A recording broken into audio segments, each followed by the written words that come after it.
Welcome to the Anifax as we dive deep into hundreds of years of history. My goal is for you to fall into deep sleep. By the end of this video, you should be in the initial stages of deep sleep. You'll subconsciously learn about the history of animation while you fall into slumber. Relax, pull up the covers as we begin this journey. Introduction. Animation, the art of bringing still images to life, is one of the most influential and imaginative forms of storytelling ever created. From hand-drawn flipbooks to digital 3D masterpieces, animation has evolved alongside technology, reflecting human creativity and the desire to give motion and emotion to art. The history of animation spans more than a century, marked by artistic breakthroughs, technological revolutions, and cultural milestones.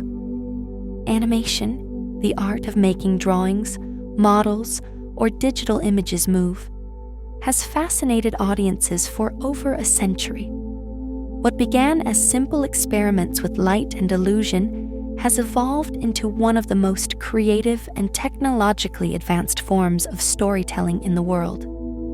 From hand-drawn sketches to computer-generated worlds, animation reflects both the history of art and the progress of technology. The origins of animation, 1800s to early 1900s. Before movies existed, inventors and artists sought ways to make pictures move.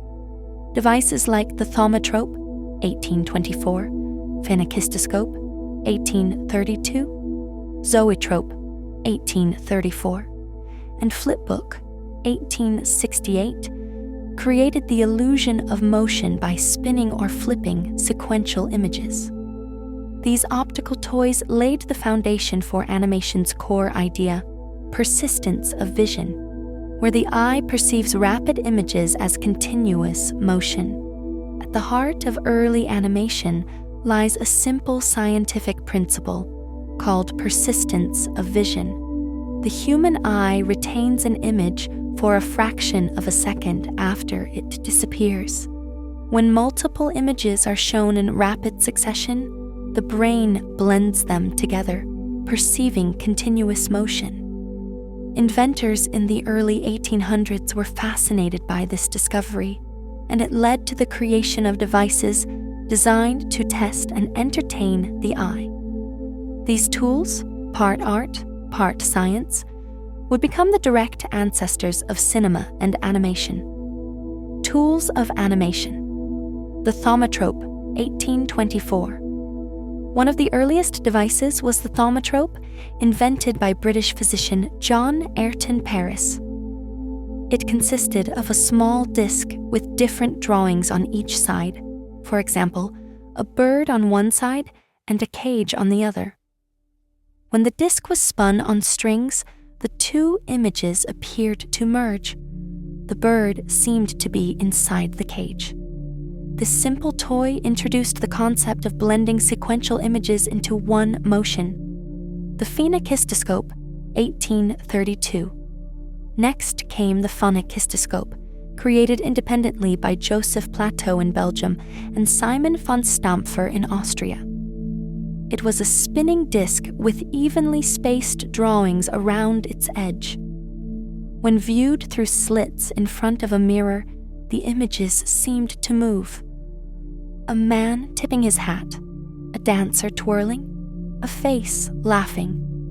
It was the first device to demonstrate animation as a loop of sequential drawings, the basic principle of all frame-by-frame animation. The zoetrope, 1834.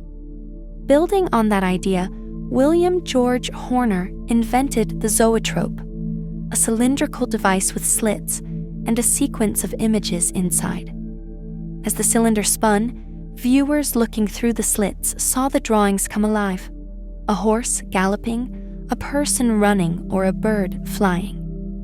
Unlike the phenakistoscope, multiple people could watch at once, making it one of the first group viewing animation experiences. The praxinoscope, 1877.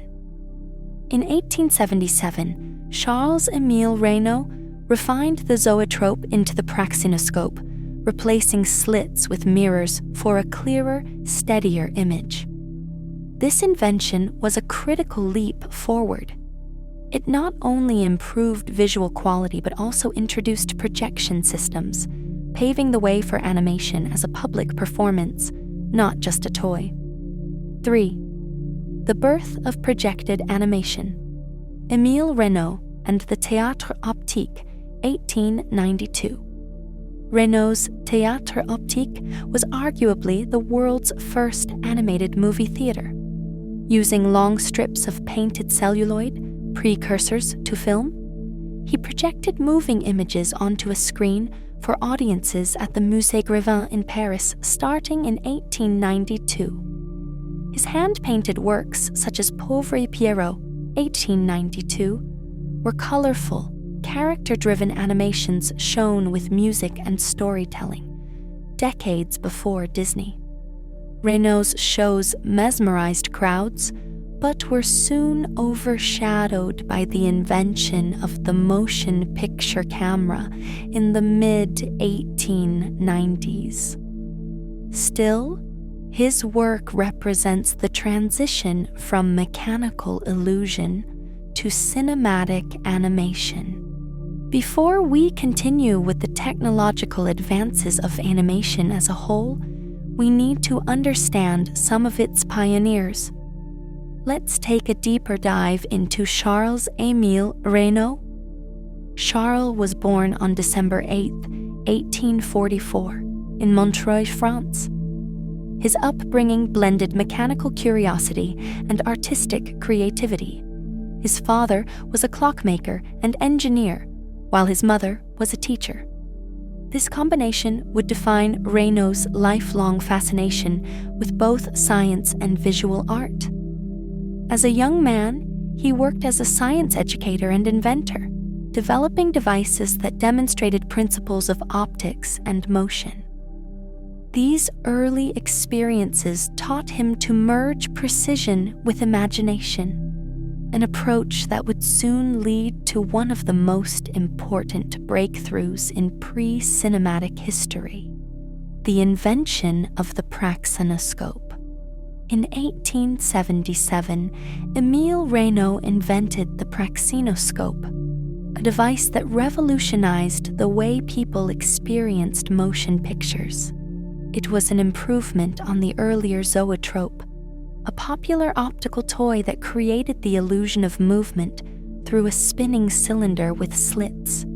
However, the zoetrope's images were often blurry and dim, and the viewing experience was limited. Reynaud's praxinoscope replaced the viewing slits with a circle of mirrors placed inside the drum, reflecting the images more clearly and brightly.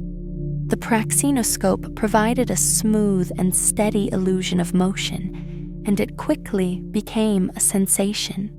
Its success encouraged Reynaud to expand on the idea, leading to his 1880 invention, the praxinoscope theater, which added fixed backgrounds behind the animated figures. This innovation introduced a key storytelling element, characters moving within a scene, a concept that would become fundamental to animation. Reynaud's greatest achievement came in 1888, when he patented the théâtre optique, or optical theater. This was not just an evolution of the praxinoscope. It was the first true step toward modern cinema. The théâtre optique used long strips of hand-painted images on transparent gelatin film, which Reynaud projected onto a screen using mirrors and lantern light. Unlike the short, repeating loops of earlier devices, his system could show hundreds of images in sequence, allowing for several minutes of continuous animation. Reynaud manually controlled the timing and transitions with a series of cranks and handles, effectively performing his animations live. To enhance the experience, he synchronized the projection with music and sound effects, making his shows a complete multimedia performance decades ahead of their time. In 1892, 3 years before the Lumière brothers introduced their motion picture camera, Reynaud debuted his first public performances of animated films at the Musée Grévin in Paris. He called these shows pantomimes lumineuses, or illuminated pantomimes. His most famous works included Pauvre Pierrot, 1892, Un Bon Bock, 1892, and Autour d'une cabine, 1894. Each film was meticulously hand-painted, often containing hundreds of individual images that created fluid and colorful motion. Pauvre Pierrot, for example, featured around 500 drawings telling a humorous love story through expressive character movement. These performances were met with wonder and excitement. Audiences had never seen drawings come to life in such a vivid and emotional way. Reynaud's Théâtre Optique ran for nearly a decade, giving over 12,800 public screenings between 1892 and 1900. An extraordinary achievement for a single artist working almost entirely by hand. Despite his early success, Reynaud's career was soon overshadowed by new technology. In 1895, the Lumière brothers unveiled the cinematograph, a device that could record and project moving photographic images.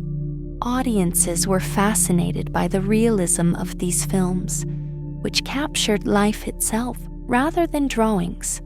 As cinema evolved, Reynaud's handcrafted animations began to feel outdated. The Musée Grévin eventually discontinued his performances, and by 1900, the Théâtre Optique was shut down.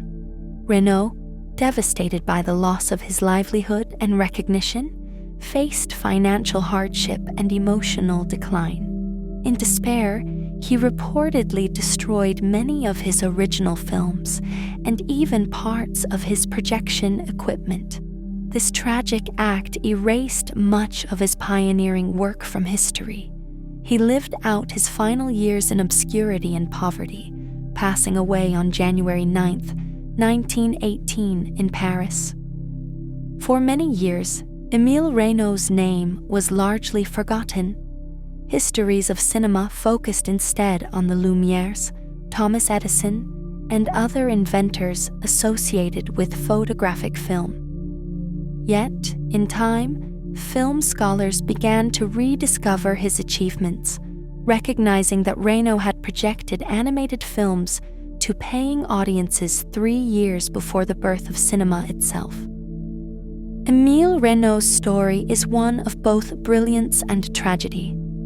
He was a visionary who imagined the moving image not merely as a scientific curiosity, but as a form of art capable of emotion and narrative.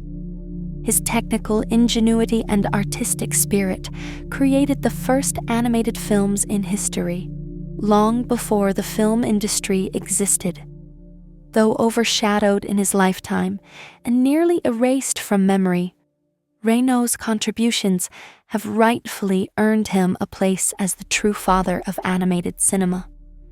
His legacy endures in every frame of animation produced today, a testament to one man's dream of bringing drawings to life through light, color, and imagination. As you've learned about the beginning of animation in the early 1800s to 1900s, what were some of your takeaways? Learning about some of the inventions that have built on to one another from different pioneers shows not only the evolution of animation, but also human history.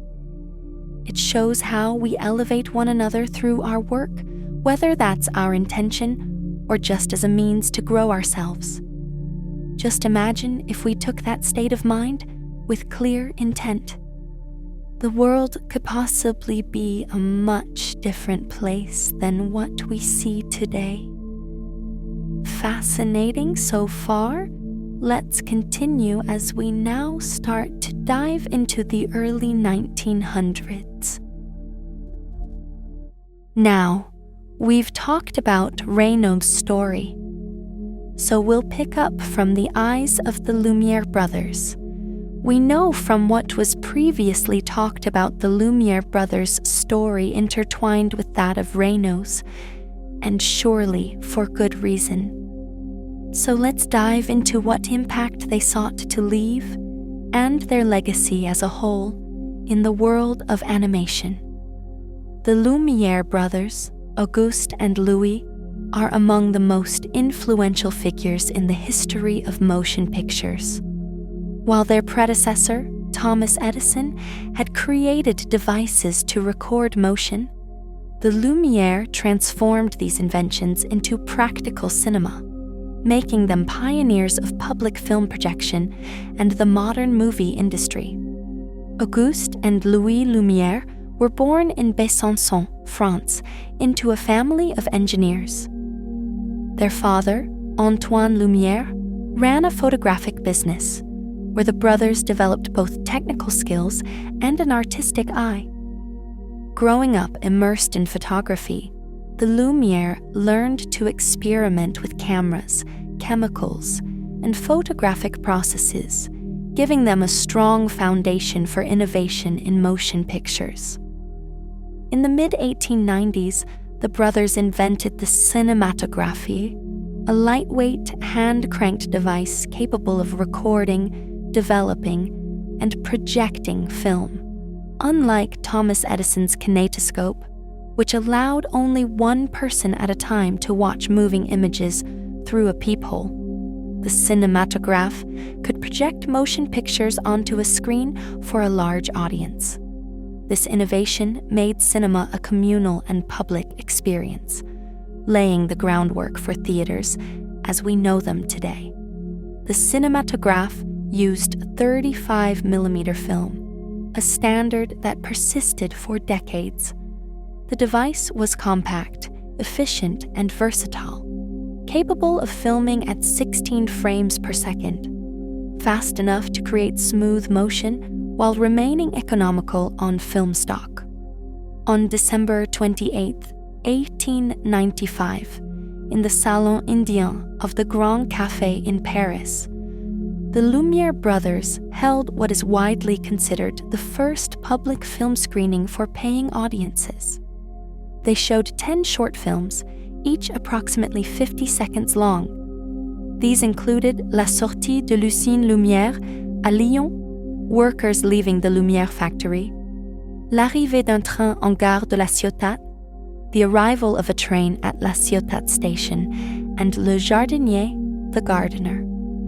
Audiences were astonished by the lifelike motion captured on film. The famous story, though likely apocryphal, claims that viewers were so shocked by the approaching train in L'arrivée d'un train that they recoiled from the screen.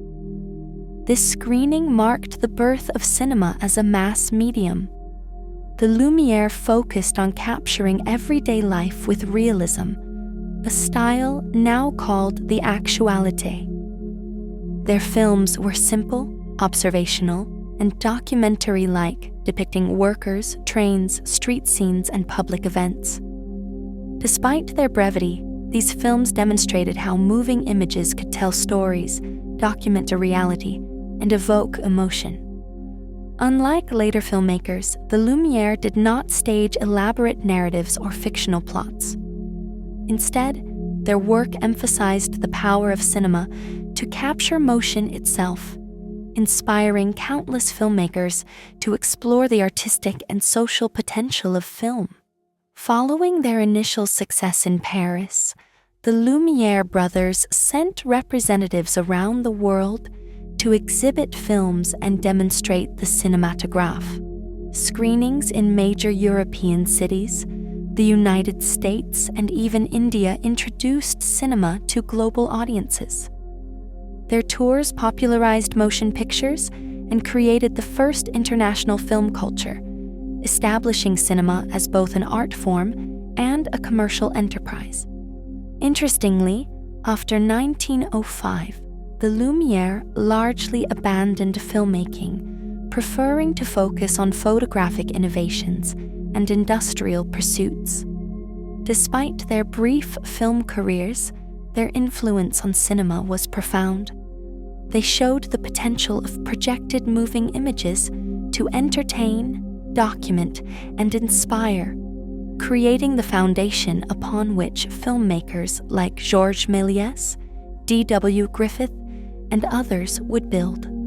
The Lumière brothers' contributions are remembered not only for the technology of the cinematograph, but also for the vision of cinema as a shared human experience.